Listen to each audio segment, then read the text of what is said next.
Selamat berjumpa kembali sahabat cinta Alkitab. Kita akan terus belajar firman Tuhan dan kita sekarang masuk ke kitab yang ke-22 dalam perjanjian lama, yaitu kitab Yesaya. Penulis Yesaya 1 ayat 1 menyatakan Nabi Yesaya sebagai penulis kitab ini.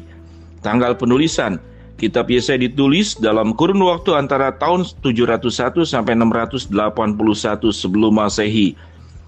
Tujuan penulisan, Nabi Yesaya dipanggil untuk bernubuat kepada kerajaan Yudea. Yudea saat itu sedang melewati masa kebangkitan rohani dan masa pembangkangan. Yudea terancam binasa oleh kerajaan Asyur dan Mesir, tetapi bisa terhindar oleh karena belas kasihan Allah. Yesaya menyatakan pesan tentang pertobatan dan pengharapan atas penyelamatan Allah di masa depan.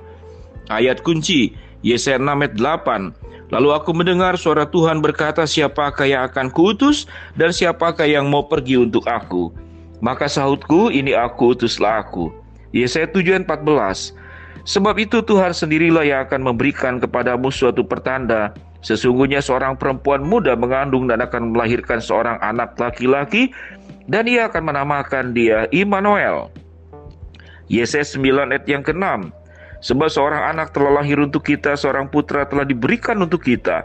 Lambang pemerintahan ada di atas bahunya, namanya disebutkan Orang Penasihat Ajaib, Allah yang perkasa, Bapa yang kekal, Raja Damai.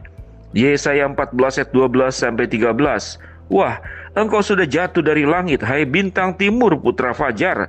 Engkau sudah dipecahkan dan jatuh ke bumi, hai yang mengalahkan bangsa-bangsa.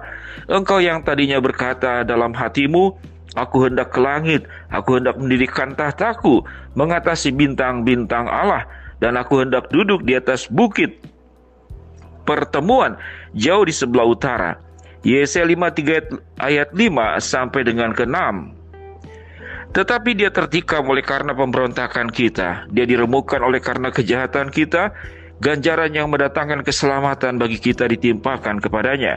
Dan oleh bilur-bilurnya kita menjadi sembuh. Kita sekalian sesat seperti domba, masing-masing kita mengambil jalannya sendiri, tetapi Tuhan telah menimpakan kepadanya kejahatan kita sekalian. Yesaya 65 ayat 25. Serigala dan anak domba akan bersama-sama makan rumput, singa akan makan jerami seperti lembu, dan ular akan hidup dari debu. Tidak ada yang berbuat jahat dan yang berlaku busuk di segenap gunungku yang kudus, firman Tuhan. Rangkuman, kitab Yesaya menyatakan penghakiman dan penyelamatan Allah. Kudus, kuduslah Allah. Ia tidak dapat membiarkan dosa tanpa dihukum. Yesaya menggambarkan penghakiman Allah yang akan datang sebagai api yang tidak dapat dipadamkan. Pada waktu bersamaan, Yesaya mengerti bahwa Allah memiliki belas kasihan, pengampunan dan rahmat. Bangsa Israel, baik Yudea maupun Israel, dianggap sudah buta dan tuli terhadap perintah-perintah Allah. Yudea diibaratkan sebagai kebun anggur yang selayaknya dan akan terinjak. Hanya karena kemurahan dan janjinya kepada Israel, Allah tidak membiarkan Israel dan Yudea binasa secara total. Ia akan menyediakan pemulihan, pengampunan, dan penyembuhan. Kitab Yesaya banyak membahas soal keselamatan yang akan datang melalui Mesias dibandingkan kitab-kitab lain di dalam perjanjian lama. Mesias dinyatakan akan memerintah dengan adil dan benar. Pemerintahan Mesias akan membawa damai dan aman kepada Israel. Melalui Mesias, Israel akan menjadi pelita bagi bangsa-bangsa.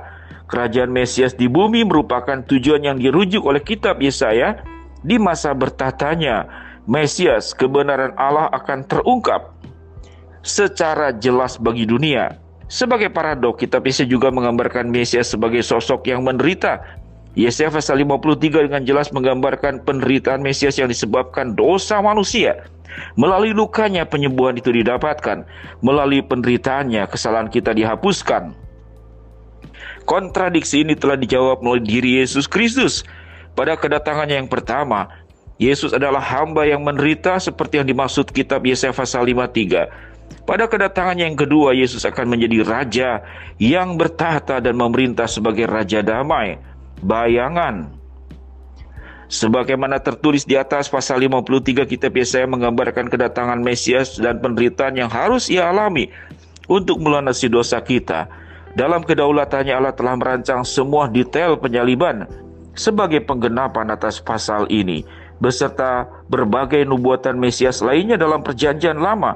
Gambaran yang kita peroleh dalam pasal 53 sangat jelas mengenai keberadaan Injil. Yesus dibenci dan ditolak, dihajar oleh Allah, dan ditertikam oleh pemberontakan kita. Melalui penderitaannya, ia melunasi hukuman yang seharusnya kita tanggung sendiri. Bagi kita, ia menjadi kurban yang sempurna dan agung. Walaupun ia tak berdosa, Allah menimpakan dosa itu kepadanya, supaya kita dibenarkan di dalam Dia. Praktek, kitab Yesaya memberikan sebuah gambaran yang jelas mengenai juru selamat. Ia menjadi satu-satunya jalan ke surga, satu-satunya cara mendapatkan rahmat Allah. Dia adalah satu-satunya jalan, satu-satunya kebenaran, dan satu-satunya kehidupan. Dengan mengetahui harga yang harus dibayar Kristus bagi kita, bagaimana kita dapat mengabaikan atau menolak keselamatan yang sebesar itu?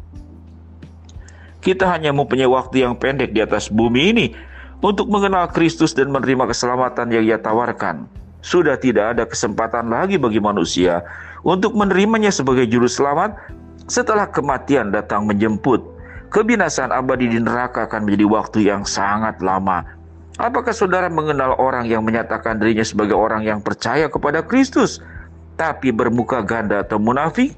Itu mungkin menjadi rangkuman terbaik tentang sudut pandang Yesaya terhadap bangsa Israel di kitab ini. Bangsa Israel terlihat benar, tetapi sesungguhnya hanya merupakan topeng saja. Dalam kitab ini, Nabi Yesaya menantang bangsa Israel untuk taat kepada Allah sepenuh hati, bukan hanya tampak luarnya saja. Kitab Yesaya dituliskan supaya mereka yang mendengarnya dan membacanya akan merasa ditegur, sehingga mereka berpaling dari kejahatan dan beralih kepada Allah untuk mendapatkan pengampunan dan penyembahan. Sahabat cinta Alkitab, itulah kitab Yesaya.